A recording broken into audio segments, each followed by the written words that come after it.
আসার পরে আমরা যখন এসে নেমে পড়ি তখন কয়েকটা আদবের কথা আমার বলাই লাগবে।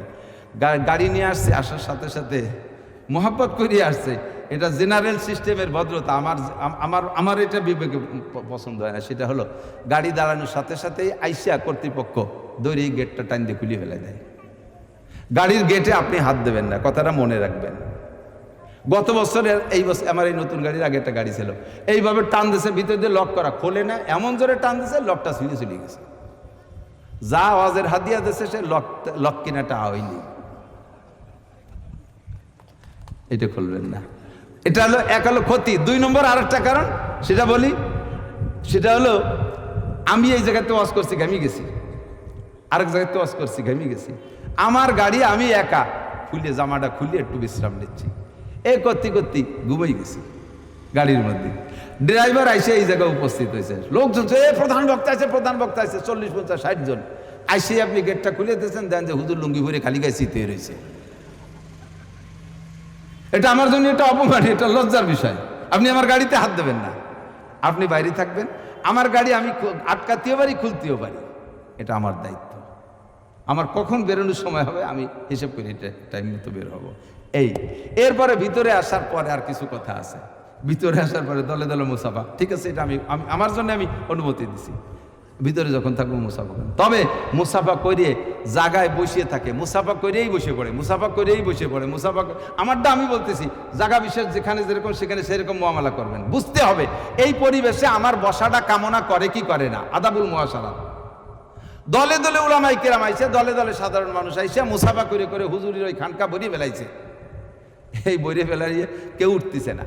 এখন কর্তৃপক্ষ আমার জন্য প্রাইভেট একটু নাস্তার ব্যবস্থা করছে। আমি বলছি যে আমি বজের আগে বিস্কুট ফল ফ্রুট খাই না, 2-1 সিটেই ভিটেওলি একটু খাই, আর খালি পেটে তো অস করা যায় না, আর ভাত খাইয়েও অস করতে কষ্ট হয়। দেন হাফেজ সাহেবরা রমজান মাসে খাইয়ে তারাবি পড়ায় না, তারাবি পড়াইয়ে খায় মাত্র আধা ঘন্টার তারাবি, তাতে যদি সে খাইয়ে পড়াতে পারে, আমি 2 ঘন্টা চিল্লেবো এই পেট ভরে খাইয়ে দিয়ে। আর খালি ডোল বাজে ভালো, বড়া ডোলের মধ্যে এলে বেড়ায়। এই জন্য আমি আগে খাই না। তবে একেবারে খালি পেটে হলেও ক্ষুধা লাগে, কষ্ট হয়। তাই এর জন্য আমার জন্য ইমাম সাব্বা মাদ্রাসাওয়ালা সেটুক ব্যবস্থা করছে, বাড়িওয়ালা সেটুক করছে। কিন্তু যে পরিমাণ মানুষ বসে রয়েছে, না পারতেছে তাকে চলে যাইতে কইতে, না পারতেছে ওর মধ্যে মেরে 2 ইঞ্চিতেই পিঠে দিতে, খালি আসতেছে আর হুজুর থান থান থান থান হুজুর থান, আবার খানি করে এটা যাই নেই হুজুর, আচ্ছা ঠিক আছে হুজুর থান। স্টেজে যখন যাবো সেই সময় সে হুজুর আপনার সেই প্রাইভেট নাস্তাটা তো দিতে পারলাম না। আমি কই যে এই কজনটা ভাগ করে দেন, ওরা খাক। আপনি আসবেন, মুসাফা করবেন, সাক্ষাৎ করে চলে যাবেন। আবার কেউ কেউ আছে যে কয় হুজুর আসবে শুরুতে এসে বসে, সব কয় হুজুরের সাথে নাস্তার ভাগ নেয়, এটা করবেন না। বাকি আরেকটা জিনিস খেয়াল, ক্বালা রাসূলুল্লাহ সাল্লাল্লাহু আলাইহি ওয়াসাল্লাম আদাবুল মুআশারাত, এই সমস্যাগুলো হয়। আমি আসছি ক্ষুধার্ত, জানাই শোনাই আসছি, আমি কিছু খাইতে চাচ্ছি, তা না দিয়ে কয় হুজুর বসেন, শেষবারে একেবারে গরু জবাই দিছে এইমাত্র, শেষে ভালো করে জবাই টবাই দিয়ে রান্নাবান্না করে একবারে খাওয়াবো। আমার সেই সময় এটা পান্তা ভাতলি খুশি হয়ে যাই। আদাবুল মুআশারাত, মেহমানের রুচি সম্মত। হুজুর বলেন মান কানা ইউমিনু বিল্লাহি ওয়াল ইয়াউমিল আখির ফালইউকরিম যায়ফা। তোমরা যদি আল্লাহকে বিশ্বাস করো, আখিরাতকে বিশ্বাস করো, তাহলে মেহমানকে তার রুচি যাচাই করে সেভাবে মেহমানদারি করো। আপনি জিজ্ঞাসাও করতে পারেন হুজুর আপনি কি খেতে ভালোবাসেন, তো আমারটা আমি বলতেছি আর কি। আপনি যারা দাওয়াত দিয়েছেন তার কাছে আপনি বলবেন আপনি কি খাইতে ভালোবাসেন। আপনি অনেক অনেক তৈরি করলেন, খালি মিষ্টি আর মিষ্টি, ফিটি আর ফিটি, একবারে সব কিছু মিটিয়ে দিয়ে উনি এসে আমার ডায়াবেটিস 28।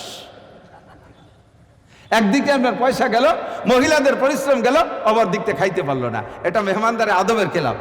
হযরত ইব্রাহিম আলাইহিস সালামের কিসসা, ইব্রাহিম আলাইহিস সালামের কথা তো এই মাসে একটু আসা দরকার।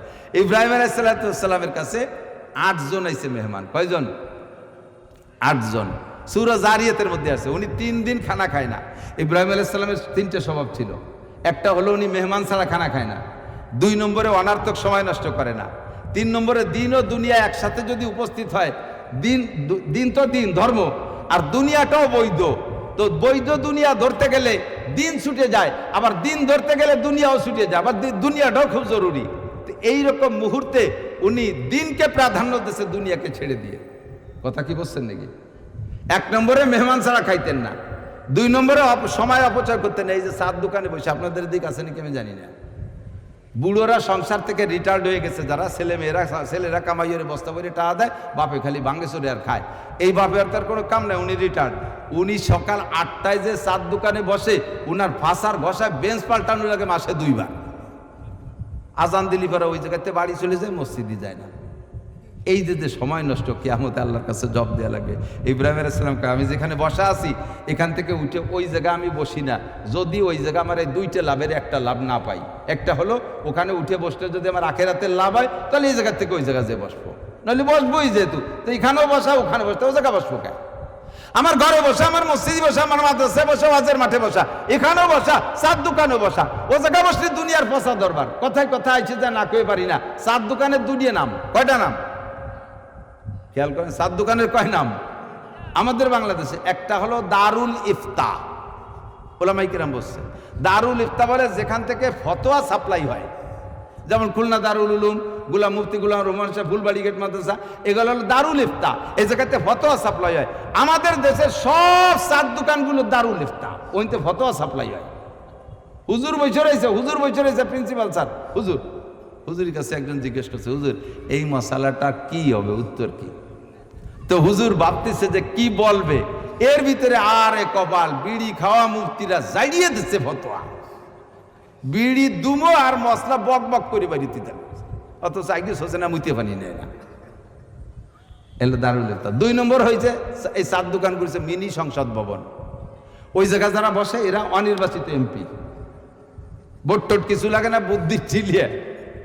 এই বর্তমান এমপি সব বলদ, কিছু বোঝে না, তারেক জিয়া বলদ, বিরোধী দল বলদ, ও হুজুর বলদ, সে হুজুর বলদ, বুদ্ধিমান কয়টারে কেউ ভোট দিল না, তাই চার দোকানে বসে গাপসাতি তালে তাই।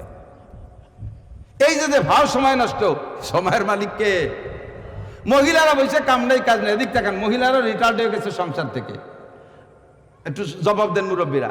আগেরে মা চাষিরা বাগানের পাতা কুড়াইয়া বাঁশ ফাড়িয়ে বিলির থেকে লম্বা লম্বা নাড়া আনিয়ে দিতেন, তাই কাটিয়ে চুরইয়ে রান্না করতো, মনে আছে নাকি? ঠিক না?